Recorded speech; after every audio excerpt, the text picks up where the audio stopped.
The courtroom is light and bright, unlike its inhabitants.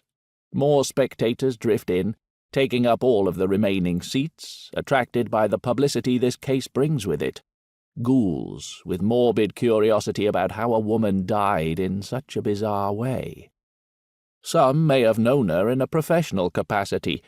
I can tell from a group of 3 suits whispering to each other, grimacing, their eyebrows jiggling up and down as they exchange hushed comments, that they are from the council.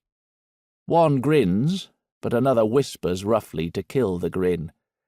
They didn't like her, much like most of the people whose paths she crossed in her 50 years, much like most of the city. This is an odd one, though. Of all the people who might take their own life for whatever reason, poor sods mostly, Agnes Hunter would be at the bottom of the list, if she were on the list at all. Yet she did.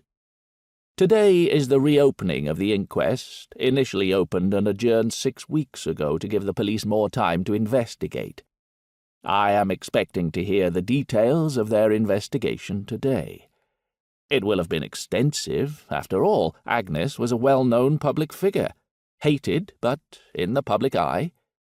If you wanted to compile a list of suspects who might have murdered the old bitch, it would take more than a ream of paper and headed by the leader of the council, with the chief constable not much further down. Agnes was, a professional politician. No one's sure how she got into the party, but once in she was determined to take over from day one.